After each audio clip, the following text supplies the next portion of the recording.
अखेर ऊस दराबाबत तोडगा निघालाय। FRP एक रकमी देणार असल्याचं पालकमंत्री चंद्रकांत पाटील यांनी जाहीर केलंय।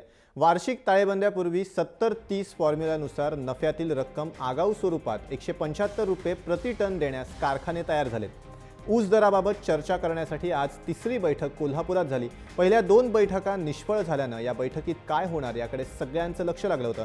मात्र अपेक्षेप्रमाणे एक रकमी FRP देण्यास कारखाने तयार झाले आणि नफ्यातला भाग देण्यासही त्यांनी तयारी दर्शवली। शिवाय FRP पेक्षा जास्त रक्कम देण्यास सरकार परवानगी देईल असंही चंद्रकांत पाटलांनी स्पष्ट केलंय। दरम्यान 70-30 फॉर्म्युलानं इतर जिल्ह्यातील प्रश्न सोडवण्याचं आवाहन चंद्रकांत पाटलांनी केलंय। तसंच 5 नोव्हेंबरपासून कारखाने सुरू करावेत असंही त्यांनी कारखान्यांच्या प्रतिनिधींना सांगितलं। ते 70-30 आणि 75-25 आम्ही सीझनच्या शेवटी देतो असं कारखानदारांचं म्हणणं होतं आणि शेतकरी संघटनेचं म्हणणं होतं की त्यातला ॲडव्हान्स आता द्या।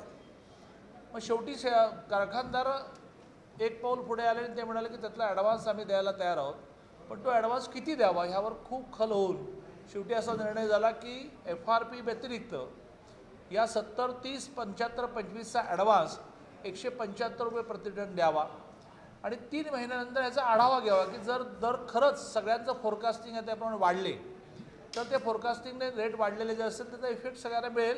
जवळपास आमच्या मागणीच्या जवळपास झालेला आहे आणि हा जो फॉर्म्युला निघालेला आहे तो कारखान्याने याच्यामध्ये बदल होऊ शकतो म्हणून केंद्र सरकारनं दिलेला FRP आणि त्याच्यामध्ये 175 हा जो फॉर्म्युला आहे हा फॉर्म्युला आता राज्यभर राबवा। हा कोल्हापूर जिल्ह्यामध्ये तयार झालेला फॉर्म्युला हा सगळ्याच राज्यामध्ये राबवा यासाठी त्या ठिकाणी स्वाभिमानी शेतकरी संघटना आंदोलन करेल। मागच्या फायनल बिलाची जोपर्यंत बोलणी होत नाही आणि मागच्या फायनल बिलाच्या बद्दल काही बोलत नाहीत तोपर्यंत आम्हाला ह्या चर्चेमध्ये कोणताही इंटरेस्ट नाही असं सांगून आम्ही ती मीटिंग सोडलेलं आहोत। आणि या सर्व आमच्या मागण्यासंदर्भात 5 तारखेला आम्ही शिरोळ येथे ऊस परिषद आयोजित केलेली आहे। ऊस परिषदेमध्ये आंदोलन आणि फायनल बिल आणि येणाऱ्या उचलीसंदर्भातही चर्चा होईल। पण 7 तारखेला इस्लामपूरला कृषीमंत्री सदाभाऊ खोत यांच्या घरासमोर आम्ही ठिय्या आंदोलन जाहीर केलेलं आहे आणि त्याप्रमाणे ते ठिय्या आंदोलन होणार।